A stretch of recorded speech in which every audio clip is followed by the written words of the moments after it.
各位兄弟平安，今日是2020年8月初1。今日的经文是诗篇145篇第8节到第9节，14节到21节。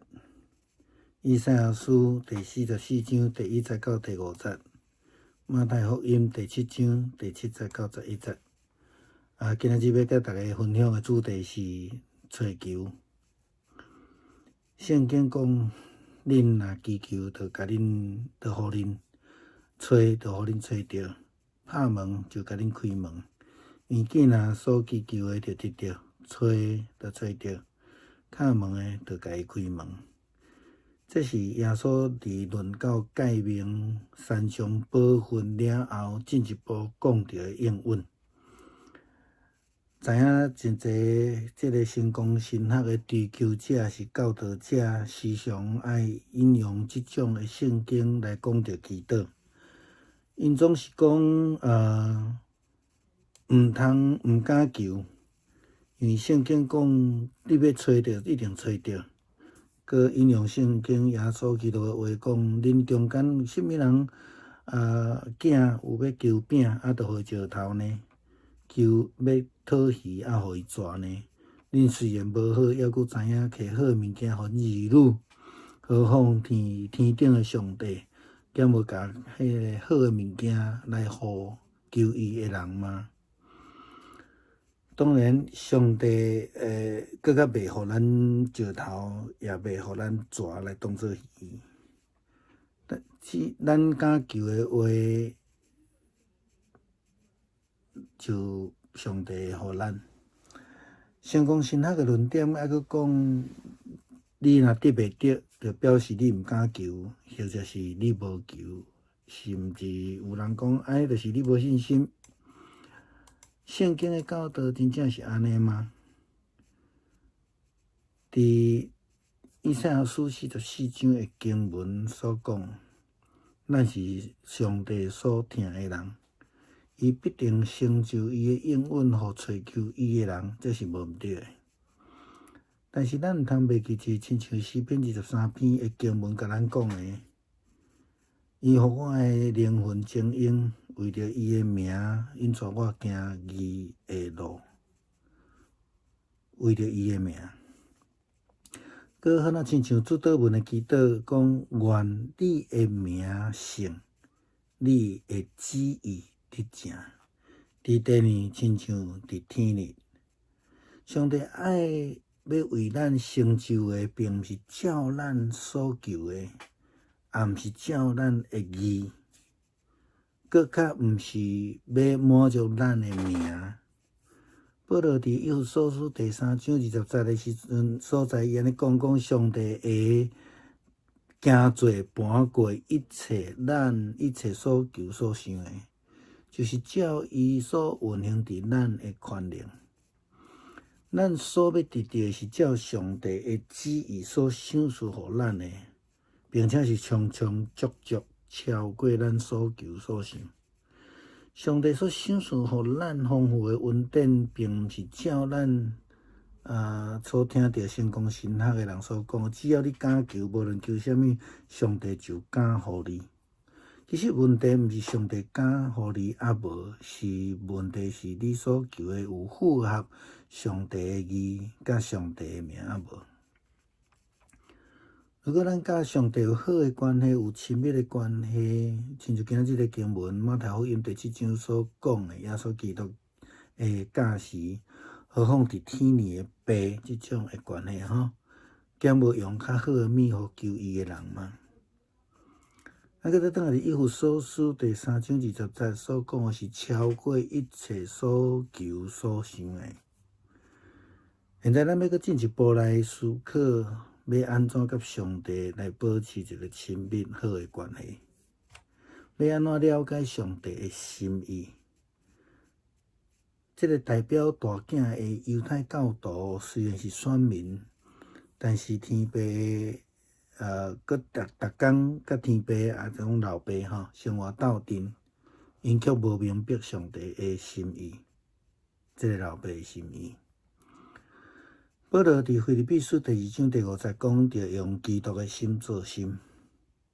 要安怎明白上帝的旨意，一定要勤读圣经，接受基督的救恩，并且更较重要是放弃家己的意念，互基督的心进入咱的心。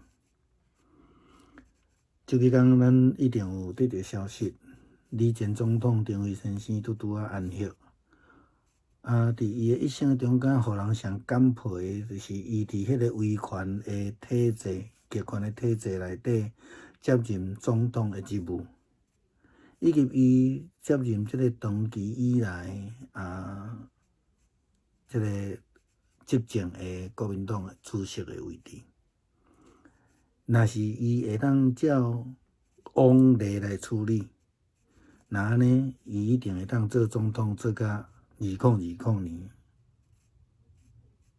伊若用家己的意念去思考国政的话，伊就是用私心。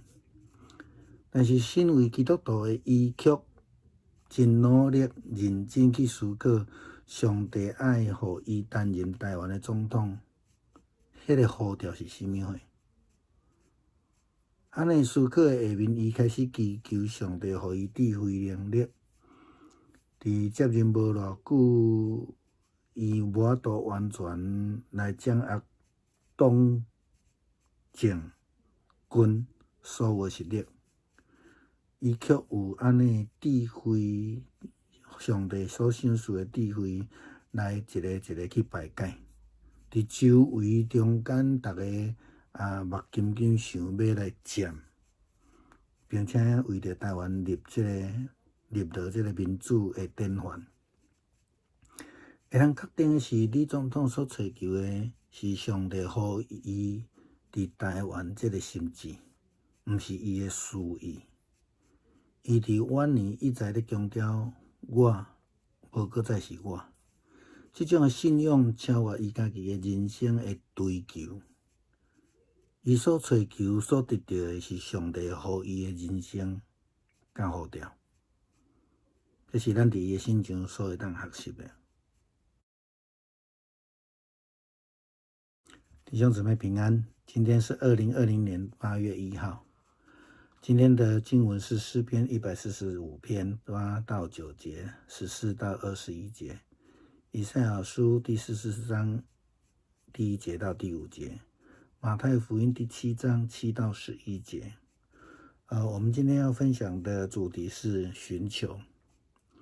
圣经上说，你们祈求就给你们，寻找就寻见，叩门就给你们开门。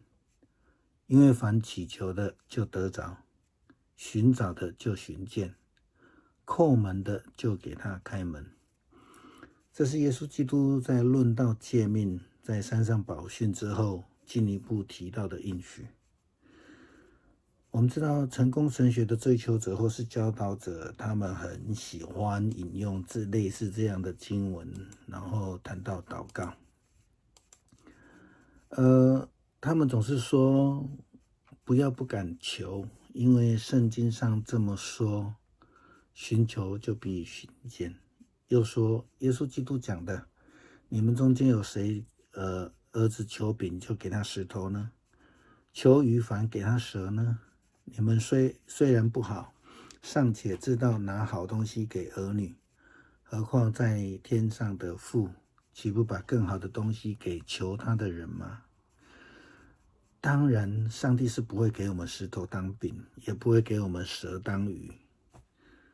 如果我们敢求的话，他会给我们。成功神学的路点是这样子，他们还说你得不到就是你不敢求，或是没有求，或是你信心不足。圣经的教导正是如此吗？是的，如同以赛亚书44章的经文所说的，我们是上帝所爱的人，他必定成就他的应许给寻求他的人。但是我们不要忘记，如同在诗篇23篇所说的，你使我的灵魂苏醒，为自己的名引导我走义路。又如同耶稣基督的主导文教导我们，愿人都尊你的名为圣，愿你的旨意行在地上，如同在天上。上帝要我们成就的，并不是要为我们成就的，并不是我们所求的，不是照我们的意，也不是为了我们的名。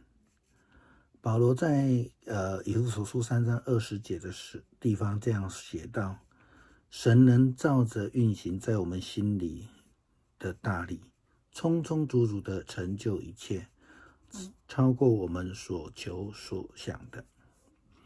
我们所要得到的是照上帝旨意所赐给我们的，并且是充充足足的，超过我们所求所想的。